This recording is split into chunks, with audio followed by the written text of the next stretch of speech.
Bismillahirrahmanirrahim. Melati kuntum tumbuh melata, sayang merbah di pohon cemara. Assalamualaikum mulanya kata, saya sembah pembuka bicara.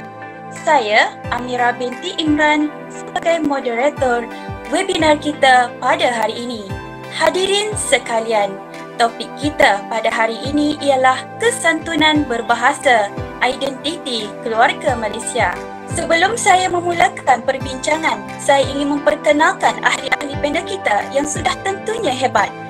Panel pertama kita yang cantik manis ialah saudari Siti Nuroni binti Yaakob. Ahli panel kedua kita, Nur Azimah binti Razali yang cantik lagi bergaya. Seterusnya, saudari Asmawati binti Kadir yang lemah lembut budi bicara. Manakala panel keempat kita pula adalah Nurul Ain Syafiqah binti Muhammad Daud yang ayu lagi bijaksana, dan yang terakhir saudari Wan Nur Halisha binti Wan Roziman yang anggun lagi berseri. Bagi mendapatkan takrifan yang tepat tentang tajuk kita, amat sesuai sekali jika saudari Siti Nuroni memulakan bicara kita. Baiklah saudari, apakah definisi yang paling sesuai untuk tajuk kita pada hari ini? Dan apakah ciri-ciri kesantunan berbahasa? Dipersilakan. Baiklah, terima kasih kepada encik moderator kita iaitu Amira. Assalamualaikum warahmatullahi wabarakatuh kepada para panel, moderator dan juga tidak ketinggalan para audien kita pada hari ini. Terlebih dahulu, saya ingin mengucapkan setinggi-tinggi perhargaan dan ucapan terima kasih kerana menjemput saya untuk hadir ke webinar ini untuk kita sama-sama berkongsi bicara ilmu pada hari ini. Merujuk balik kepada tajuk webinar kita iaitu kesantunan berbahasa, identiti keluarga Malaysia. Apa itu kesantunan berbahasa? Baiklah, merujuk Kamus Dewan edisi keempat tahun 2015, perkataan santun membawa makna halus budi pekerti, beradab, rasa belas kasihan terhadap orang lain, kesopanan terhadap orang lain. Kesopanan berbahasa pula merujuk pada penggunaan bahasa yang baik, sopan dan beradab supaya tingkah laku memancar kepribadian kita yang mulia bicara. Santun merujuk pada tutur kata, bahasa badan dan intonasi suara. Maknanya di sini kesantunan berbahasa berlaku dalam apa-apa dua keadaan dalam membina satu segmen budi bahasa. Bertutur dan dalam keadaan yang sopan, berhemah dan tidak memaki hamun dan tidak menggunakan kata yang kesat atau tidak senonoh. Baiklah, menurut Lesh pada 1983, kesantunan sebagai perlakuan yang dapat mengurangkan pergeseran dalam sesuatu interaksi. Dalam usaha mengurangkan pergeseran atau konflik, penggunaan bahasa mestilah halus, beradab sopan, perlakuan lemah lembut dan berbudi pekerti. Setiap golongan masyarakat mestilah mematuhi adab dan norma masyarakat yang ada dari aspek pergaulan dalam kalangan ahli masyarakat bagi memastikan kehidupan harmoni. Dalam hal ini, aspek kesantunan merupakan elemen yang penting bagi memelihara keharmonian hidup dalam masyarakat. Baiklah, menurut Asma Haji Omar pula, kesantunan berbahasa merupakan pergunaan bahasa sehari-hari yang tidak menimbulkan kegusaran, kemarahan atau rasa tersinggung daripada pihak pendengar. Oleh itu, kesantunan berbahasa ini adalah cara kita menggunakan bahasa yang sopan ketika berkomunikasi, sama ada secara lisan atau lisan kepada orang lain. Baiklah, ciri-ciri kesantunan berbahasa ini, antara ciri-ciri kesantunan berbahasa dalam kalangan masyarakat dapat dilihat melalui penggunaan kata nama diri, penggunaan kata ganti nama, kata kata-kata nama yang merangkumi kata-kata halus, sikap hormat yang ada pada penggunaan bahasa. Kita pergi baiklah, rujukan kehormat dan gelaran merupakan faktor penting yang menentukan bahasa sapaan yang digunakan. Dalam hal ini, gelaran kekeluargaan dan keturunan, gelaran anugerah dan ikhtisas merupakan gelaran atau panggilan kehormat berdasarkan pangkat atau status. Nik Safia Karim telah membahagikan kata ganti nama dalam bahasa Melayu kepada beberapa bahagian yang berfungsi sebagai satu sistem panggilan. Antaranya ialah kata ganti nama yang digunakan oleh orang biasa, kata ganti nama yang digunakan dalam kalangan kerabat diraja atau orang biasa yang berhubungan dengan kerabat diraja. Kata ganti nama seperti encik, cik sering digunakan ketika ganti untuk menyapa seseorang. Perbezaan ketara antara kedua-dua kata ganti nama ini ialah menunjukkan perbezaan jantina. Encik untuk lelaki, cik untuk perempuan. Fungsi utama kata ganti nama diri ini dalam konteks kesatuan berbahasa adalah untuk menggantikan nama seseorang semasa bertutur. Yang seterusnya dapat mengelakkan nama seseorang itu disebut berulang kali. Itu sahaja untuk konsep dan ciri-ciri kesatuan berbahasa daripada saya. Terima kasih. Terima kasih Saudari Siti Nuroni atas lontaran definisi yang utuh lagi berisi. Sebentar tadi, Saudari Siti Nuroni ada menyatakan tentang definisi kesantunan berbahasa dan ciri-cirinya yang terdiri daripada penggunaan kata ganti nama, sikap hormat dalam penggunaan bahasa, terutama dalam memberi gelaran atau panggilan kehormat berdasarkan status atau pangkat seseorang. Saya pasti penerangan itu tadi dapat difahami dengan baik oleh semua audiens kita. Justru, saya ingin menanyakan persoalan seterusnya kepada ahli panel kita yang kedua, iaitu Saudari Nur Azimah binti Muhammad Razali. Baiklah Saudari, apakah faktor-faktor ketidaksantunan berbahasa dalam kalangan masyarakat? Dipersilakan. Terima kasih kepada moderator kita pada hari ini. Sekarang bila kita dah tahu apa itu maksud kesantunan bahasa, ciri-cirinya bagaimana, apa yang kita tahu, kesantunan berbahasa ini merujuk kepada cara kita menggunakan bahasa sama ada sopan ataupun tidak. Jadi bila kita ada kesantunan bahasa, pasti ada ciri yang positif dan yang negatif, iaitu ketidaksantunan bahasa. Jadi saya ingin mengupas di sini tentang faktor-faktor yang menyebabkan ketidaksantunan bahasa ini berlaku. Seterusnya. Faktor yang pertama jika anda lihat adalah gangguan emosi. Mengapa saya mengatakan ini gangguan emosi? Dapat dilihat bahawa mungkin seseorang itu timbul perasaan marah atau berada dalam fikiran berselaru atau stres. Lepas tu bila kita tengah stres, apa yang kita rasa mungkin kita akan untuk mengeluarkan kata-kata yang tidak sopan atau tidak negatif tu semakin membuat-buat di dalam diri kita. Sama ada ia disengajakan ataupun tidak disengajakan. Disengajakan apabila kita sudah tahu apa yang kita nak beritahu pada orang lain, bila kita dah simpan dalam hati. Jadi bila kita rasa nak marah sangat, kita kita melontarkan perkara-perkara negatif itu. Poin yang ketiga itu mengeluarkan kata-kata kesat yang tidak disengajakan kerana sedang leka. Contohnya, bila kita tengah bercakap, bila seseorang itu macam bercakap terlalu banyak atau macam mana, kita macam memberikan melontarkan perkataan itu secara tidak sedar, dalam keadaan yang tidak sedar. Faktor yang seterusnya adalah kurangnya ilmu pengetahuan tata bahasa dan tata susila bahasa Melayu. Maksudnya di sini contohnya pada bukan penutur jati bahasa Melayu. Maksudnya mungkin mereka sudah terbiasa dengan penggunaan dialek. Contohnya saya bagi contoh di negeri Kelantan atau di negeri Melaka.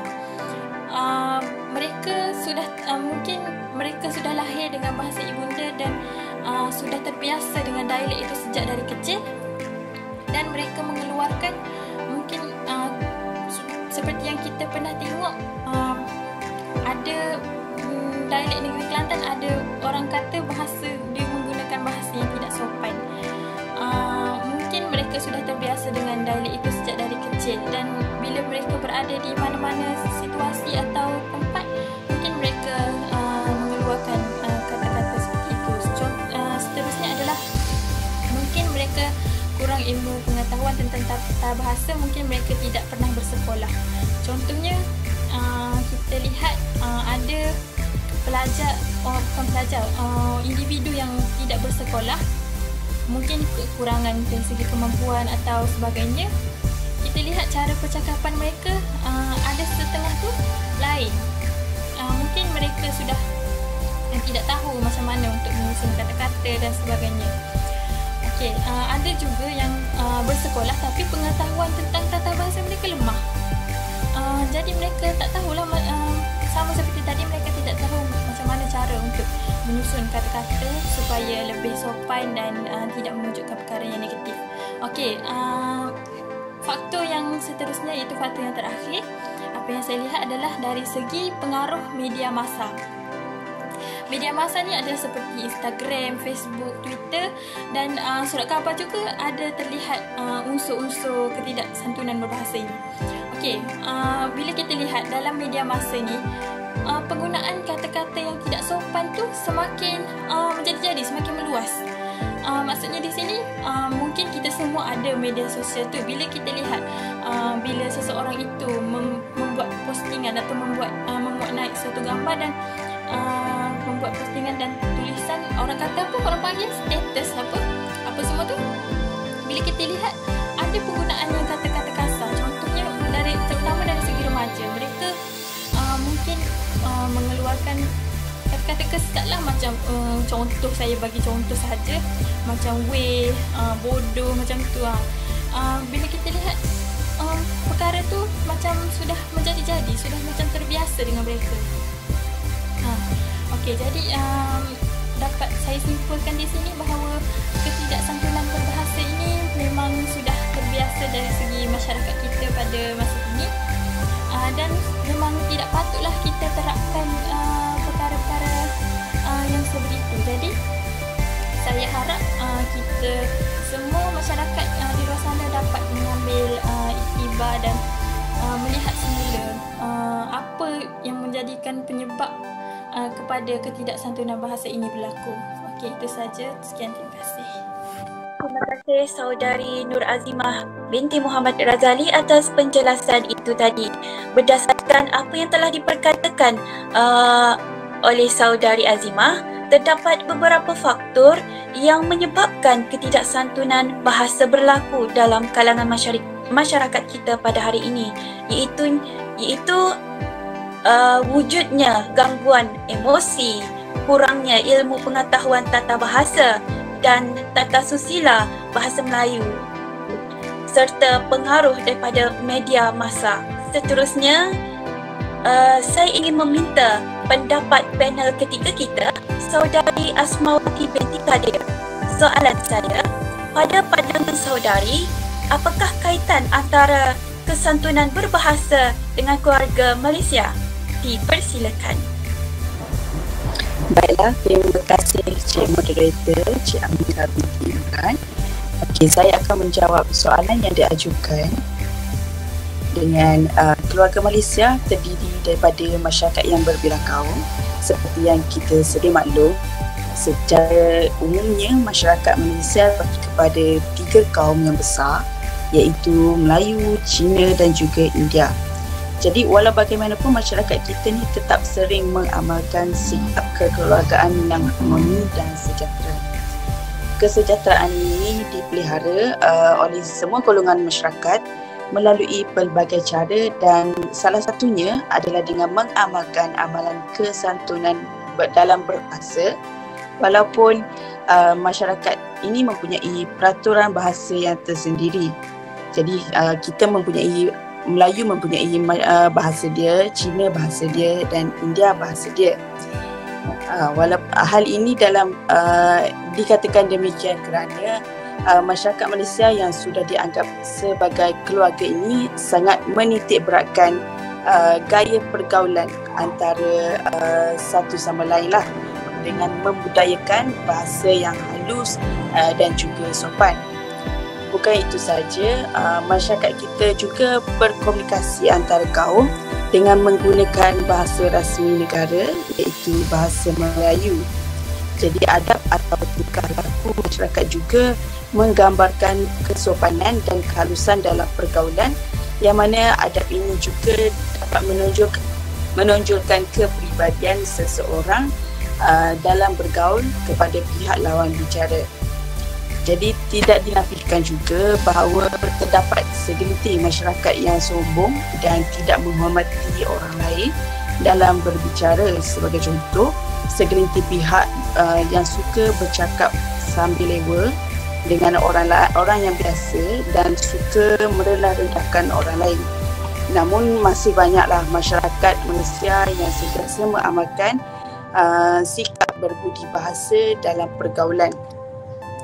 Hal ini dikatakan demikian kerana budi bahasa menunjukkan gaya percakapan yang baik, sopan, elok dan sebagainya dalam pertuturan. Sikap ini menjadi gambaran akhlak seseorang atau sesebuah kaum. Oleh hal yang demikian, budi bahasa seseorang dapat dilihat melalui gaya pergaulan seseorang itu, cara melakukan tindakan harian, dan seseorang dapat dilihat melalui gaya pergaulan oleh yang demikian, budi bahasa seseorang dapat dilihat melalui gaya pergaulan seseorang, iaitu cara melakukan tindakan harian dan cara berinteraksi antara satu sama lain. Jadi bertepatan dengan slogan negara kita, iaitu budi bahasa budaya kita. Hal ini sangat penting dalam kehidupan bermasyarakat, lebih-lebih lagi masyarakat yang berbilang kaum seperti negara kita lah, kerana kita perlu saling menghormati antara satu sama lain. Disebabkan itu, kita perlu sentiasa menjaga tutur kata dalam membicarakan sesuatu dengan orang lain dan juga pelbagai masyarakat dalam pergaulan harian. Hal ini kerana melalui tutur kata kita mampu mengeratkan silaturahim, namun melalui tutur kata juga kita boleh memecah belahkan persaudaraan. Terima kasih, sekian sahaja daripada saya. Terima kasih saudari di atas penjelasan yang amat baik itu. Baiklah, seperti yang saudari katakan itu tadi, bahawa masyarakat Malaysia sudah dianggap sebagai keluarga, sangat menitik beratkan gaya pergaul yang halus dan sopan. Baiklah, kita teruskan kepada ahli panel kita yang keempat, iaitu saudari Nurul Ain Syafiqah binti Muhammad Daud. Kita mengetahui kesantunan berbahasa ini pasti memberi kesan kepada masyarakat. Oleh itu, pada pandangan saudari, apakah kesan-kesan tersebut? Silakan. Baiklah, terima kasih kepada Cik Moderator kita, iaitu Amir Iman. Terima kasih di atas pertanyaan tersebut.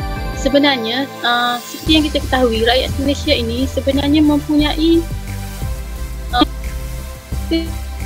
ini kalau nak betul tu mesti menitik beratkan meluahkannya.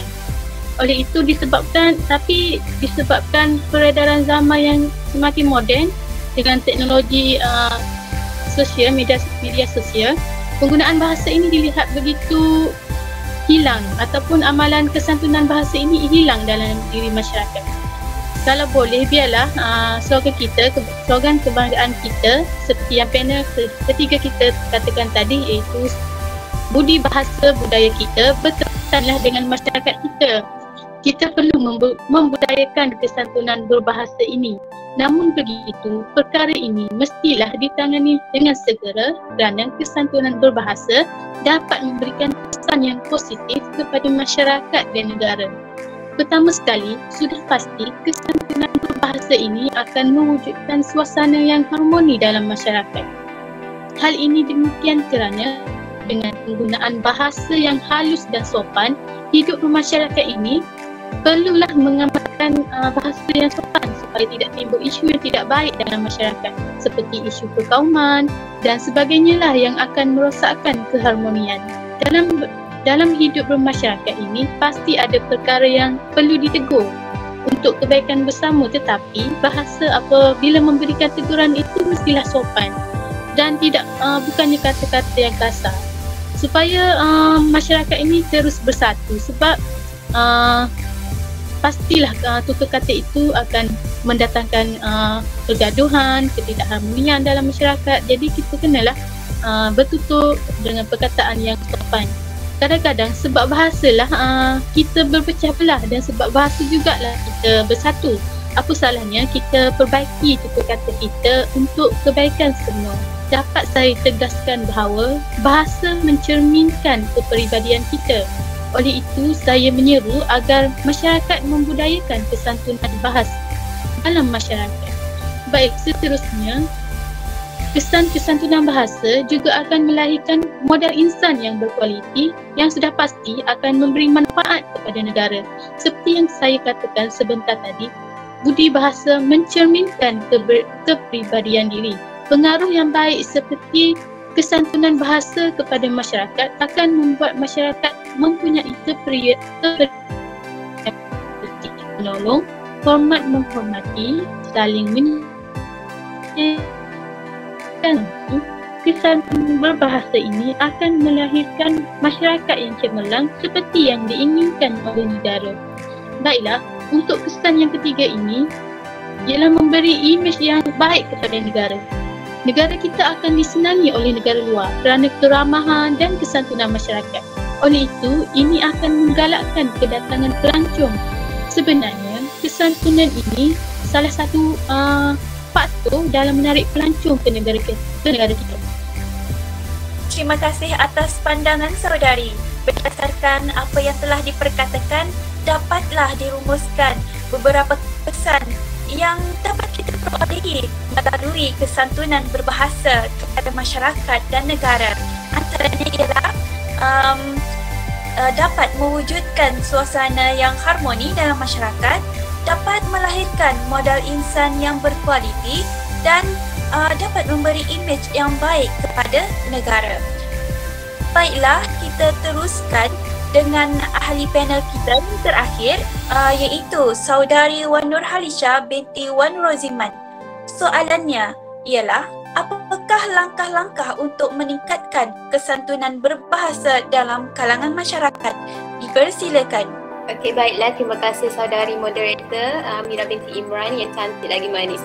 Okey, baiklah. Setelah kita mendengar definisi, ciri, faktor dan kesan-kesan ketidaksantunan berbahasa dalam kalangan masyarakat di Malaysia ini, jadi sudilah saya untuk menerangkan tentang beberapa langkah kita menangani isu ini terus di Malaysia ini. Okey, baiklah.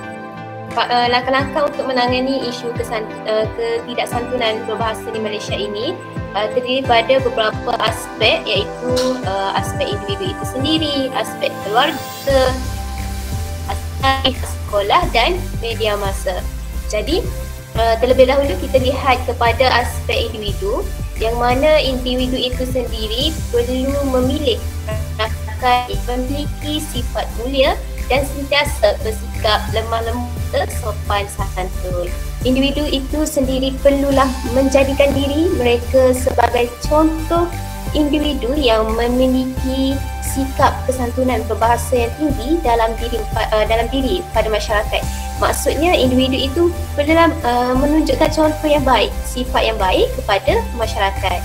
Okey, yang seterusnya adalah individu itu perlu menasihati rakan-rakan supaya sentiasa jaga percakapan dan perilaku ketika menulis sesuatu pada sosial. Jadi kita perlu recheck balik apa yang sebelum kita post sesuatu di laman media kita tu, kita perlu sentiasa apa kita tulis supaya perkataan itu tidak menyinggung sesiapa yang membacanya. Okey, yang terakhir adalah individu itu perlu memilih aplikasi dapat menapis kandungan sensitif lebih-lebih lagi berkaitan isu agama, bangsa dan politik. Okay, antara tiga ni kita perlulah lebih berhati-hati untuk menyentuh perkara ini sebab isu ini adalah isu yang sensitif. Okay, kita beralih kepada aspek yang kedua daripada dari segi aspek ibu bapa. Okay, dari segi aspek ibu bapa ini, ibu bapa perlulah mengajar anak-anak untuk menghormati semua orang, lebih lagi ahli keluarganya yang sendiri yang lebih tua seperti ahli keluarga abang, kakak, datuk dan nenek. Jadi ibu bapa itu sendirilah mesti mengajar aspek kesantunan berbahasa itu kepada anak-anak mereka. Okay, yang kedua, ibu bapa juga perlulah mengajar anak supaya menggunakan panggilan yang betul semasa berada di rumah. Contohlah saya bagi kata panggilan sopan untuk lelaki yang lebih daripada umur anak mereka tu. Contoh gelaran abang tadilah, maknanya adik memanggil abangnya sebagai abang, jangan panggil nama, untuk menunjukkan kesantunan berbahasa dalam kalangan keluarga. Okey, dari yang terakhir adalah ibu bapa perlu membawa mereka untuk mengikuti program seperti kempen, ceramah yang dianjurkan oleh pihak tertentu untuk menjuruskan mereka kepada usaha untuk memupuk nilai-nilai murni kesantunan berbahasa dalam diri anak-anak mereka itu. Okey. Untuk yang aspek ketiga iaitu pihak sekolah. Okay, selain daripada individu itu sendiri, ibu bapa itu sendiri, pihak sekolah juga adalah aspek yang penting. Maksudnya pihak yang penting untuk lakukan sesuatu bagi mencegah kesantunan berbahasa ni terus berlaku dalam maafkan saya, ketidaksantunan berbahasa ini terus berlaku dalam kalangan masyarakat.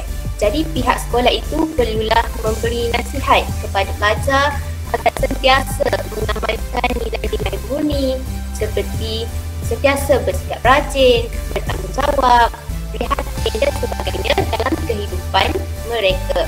Pihak sekolah juga perlulah berusaha untuk melahirkan rakyat yang tinggi, semangat cinta akan negaranya. Dan yang terakhir, pihak sekolah perlulah maksudnya tidak menggalakkan murid untuk menggunakan aplikasi yang tidak penting. Jadi di sini pihak sekolah juga perlulah mendedahkan kepada murid-murid tentang aplikasi-aplikasi yang tidak mendatangkan manfaat.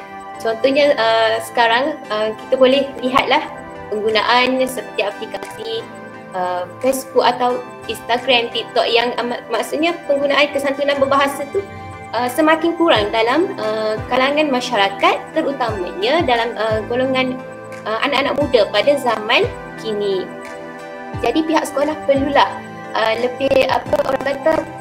lebih bersungguh-sungguh untuk mencegah perkara ini kerana anak-anak muda kan lebih meluangkan masa di sekolah. Jadi mereka perlulah mengadakan kempen-kempen yang bersesuaian. Okey, yang seterusnya, aspek yang seterusnya adalah pihak kerajaan. Kerajaan juga perlulah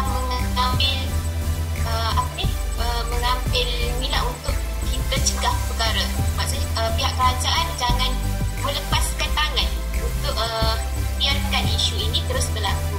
Jadi pihak kerajaan perlu mengadakan kempen kesedaran atau ceramah untuk memberi kesedaran kepada masyarakat supaya mereka dapat menyedari bahawa betapa pentingnya sesebuah masyarakat itu perlu mengamalkan amalan budi bahasa dan kesantunan berbahasa ini. Pihak kerajaan juga perlu memberikan denda. Jadi mereka perlu memberi denda kepada individu yang menggunakan kata-kata kesat. Okey, perkara ini boleh dijadikan satu langkah. Maksudnya kerajaan itu perlu memberi denda. Jadi mereka mungkin akan takut untuk menggunakan kata-kata yang kesat. Begitu. Jadi yang terakhir, bagi aspek kerajaan ini, kerajaan juga perlu meningkatkan pengawalan dan penapisan komen-komen negatif netizen di media sosial dengan menciptakan akaun rasmi pihak berkuasa seperti polis, Diraja Malaysia, PDRM, supaya masyarakat kita ni lebih berhati-hati dalam meninggalkan komen yang berunsur negatif. Maksudnya di sini kerajaan boleh mengarahkan pihak PDRM ni untuk mengawal apa yang masyarakat kita menulis di media sosial. Okey, yang aspek yang terakhir yang saya akan sentuh adalah aspek media massa.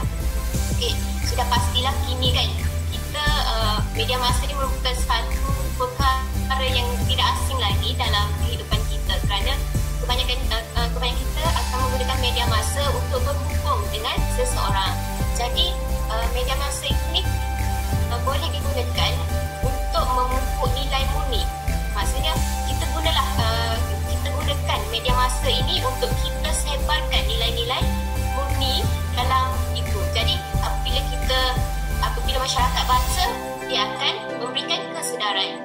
Jadi untuk merealisasikan impian ini, pihak media massa haruslah bekerjasama dalam menjayakan program ini dan sentiasa berjuang untuk kedaulatan negara. Media massa ni kita boleh memaparkan iklan-iklan yang berunsur positif, itu yang mengandungi sifat-sifat kesantunan berbahasa supaya mampu memberikan manfaat untuk semua penonton. Juga kita boleh memilih bahan-bahan artikel yang menjerumuskan pembaca itu ke arah memiliki sifat kesantunan dan kehalusan budi bahasa serta mudah. Jadi apa yang dapat saya simpulkan, langkah untuk kita cegah ketidaksantunan bahasa ini adalah daripada aspek individu itu sendiri, daripada aspek ibu bapa, daripada aspek pihak sekolah, kerajaan dan media massa. Jadi semua pihak perlulah bekerjasama dan berusaha untuk kita cegah perkara ini daripada terus berlaku dalam kalangan masyarakat kita. Jadi saya rasa itu sahaja topik perbincangan saya untuk pada hari ini. Sekian, terima kasih. Terima kasih saudari di atas penerangan itu tadi. Seperti yang telah dijelaskan oleh saudari Wan Nurhalisha, semua pihak haruslah memainkan peranan untuk menangani isu kesantunan berbahasa di Malaysia, iaitu yang pertama dari segi peranan individu itu sendiri, keluarga, ibu bapa, kerajaan, pihak sekolah dan media massa. Begitu banyak sekali ilmu yang dapat dikongsikan pada hari ini. Terima kasih kepada semua ahli panel atas ilmu yang dikongsikan. Moga apa yang kita dapat pada hari ini tidak sekadar masuk telinga kanan, keluar telinga kiri. Nampaknya masa amat mencemburui kita menerusi penerangan yang telah dikemukakan. Dapatlah saya simpulkan bahawa semua pihak haruslah berganding bahu dan sama-sama memikul tanggungjawab dalam mewujudkan kesantunan berbahasa dalam kalangan masyarakat di negara kita.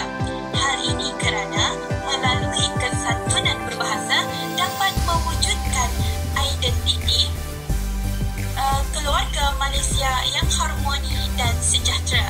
Akhir kata daripada saya, yang baik itu datang daripada Allah Subhanahu Wa Taala dan yang buruk itu datang daripada kelemahan saya sendiri. Sebelum menutup tirai webinar kita pada hari ini, terimalah serangkap pantun daripada saya. Bunga